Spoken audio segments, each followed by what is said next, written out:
Bonjour, je m'appelle Eboubi Tizou Boutibamou, étudiante en aide de génie électrique polytechnique.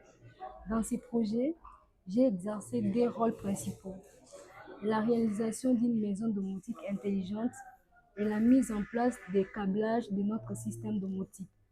Notre objectif était d'intégrer des composants électroniques dans une maquette réaliste, de concevoir et de réaliser des câblages de notre système domotique basé sur une carte Arduino capable de gérer diverses fonctions d'éclairage, l'ouverture des portes, la ventilation et la sécurité. Aujourd'hui, nous avons conçu et réalisé notre maison domotique intelligente basée sur une carte Arduino intégrant des capteurs, des actionnaires et une application mobile de contrôle. C'est notre maison domotique intelligente réalisée. Comme vous le remarquez sur la vidéo, elle contient 5 pièces et dans différentes pièces, nous avons intégré les composants électroniques selon le fonctionnement de notre système. Nous allons parler selon les couches qui ont été énumérées. Couche des capteurs, nous avons les capteurs de fumée, c'est pour détecter la fumée. Nous avons les capteurs de mouvement pour détecter la présence. Nous avons les différentes lampes. Ça sera contrôlé par une carte Arduino et c'est détecté par les relais. Nous avons les ventilateurs de 12 volts.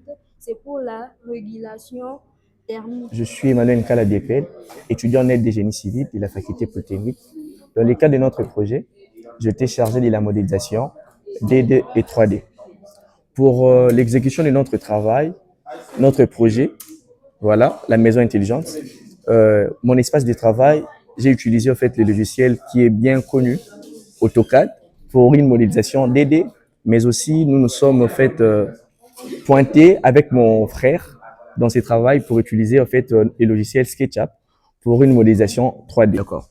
Pour la modélisation 3D, nous avions utilisé les logiciels SketchUp pour permettre en fait une visualisation en 3 dimensions de toutes les vues de notre maison. Pour notre modélisation 2D, notre maison comporte un salon, une salle à manger, un garage, une chambre, une cuisine, ainsi qu'une salle de bain. En fait, on a essayé de dimensionner cette maison avec des méthodes plus simples pour ne pas faire un grand travail, vu que c'était juste en fait à titre illustratif de ce qu'on doit présenter comme projet. Alors, on a essayé de faire de manière à ce que la maison ne soit pas très vaste pour réduire aussi les coûts de notre travail. Je suis Nsabo Exaucé, étudiant en 2e année génie civil. Dans le cadre de notre projet, j'étais premièrement chargé de la réalisation 3D de la maison, deuxièmement de la conception de la création de l'application mobile fonctionnelle pour notre maison. L'application mobile a été créée grâce au logiciel online MIT App Inventor, qui est un logiciel de création d'applications par code de bloc. L'application se nomme Domotique App et notre application comporte 6 boutons. 6 boutons avec 2 actions. Premièrement, il y a les boutons pour la lampe du salon avec l'option On-Off. Il y a les boutons pour la lampe de la chambre. Il y a les boutons pour la lampe du garage. Il y a les boutons pour la porte du garage, bouton pour la porte du salon et un bouton pour actionner le ventilateur. Maintenant, nous allons montrer comment utiliser ces boutons pour allumer les lampes de notre maison. Dès que j'appuie sur On, la lampe de la chambre qui s'allume. Et dès que j'appuie sur Off, voilà la lampe qui s'éteint. Dès que j'appuie sur On, la lampe d'extérieur s'allume. Et voilà, j'appuie sur Off, la lampe d'extérieur qui s'éteint. On, la lampe du salon s'allume. Off, la lampe du salon s'éteint. On peut maintenant allumer toutes les 3 lampes. Et on peut aussi les éteindre ensemble.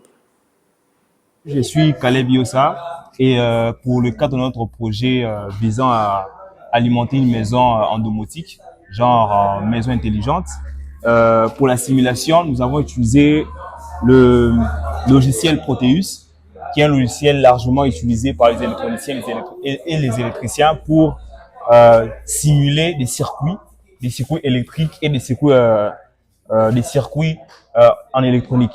Alors, notre simulation s'est passée sur ces logiciels et vous pouvez voir sur mon écran la simulation que je suis en train de montrer. les circuits avant d'être implémentés a été simulé parce que la simulation était quand même une étape très nécessaire pour notre projet.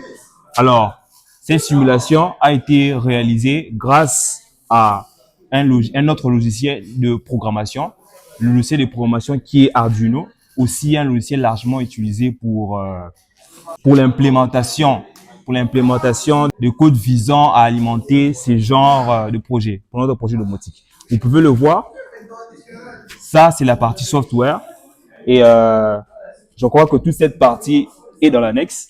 Vous pouvez les vérifier dans l'annexe.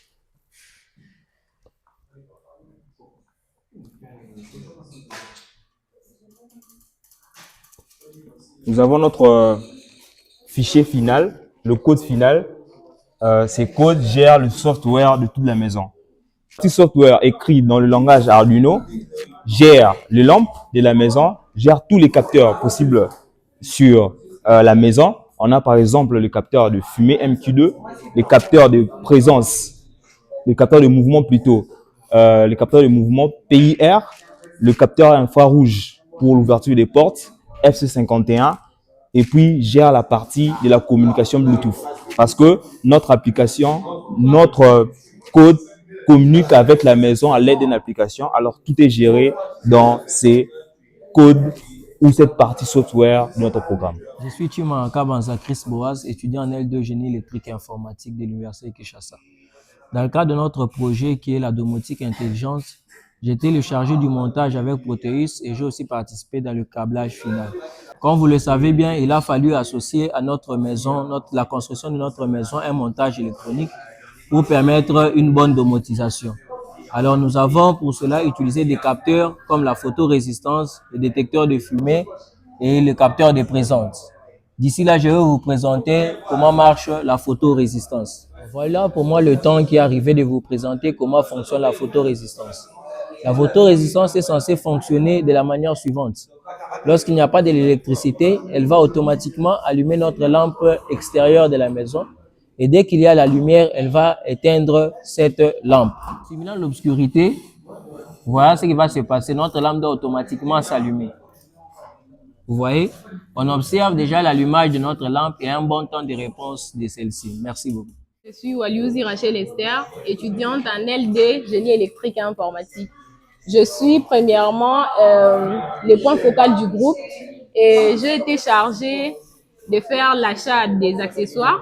J'étais caissière du groupe et j'ai aussi aidé pour faire l'application qui a aidé à manipuler notre maison intelligente en fait. Alors, premièrement, je suis là en fait juste pour venir conclure. Vous avez déjà vu tous les membres de mon groupe passer et ils ont eu à bien présenter les projets. Alors, nous avons eu à faire à l'image extension des lampes avec photorésistance, à l'image extension des lampes avec l'application qui a été créée et enfin l'ouverture et la fermeture des portes avec d'autres capteurs. Mais nous n'avons pas eu à finaliser totalement notre projet. Mais malgré cela, s'il y a quelqu'un qui voudrait bien améliorer ou avancer sur ces points-là, il pourrait tout simplement se référer à notre rapport. Je vous remercie.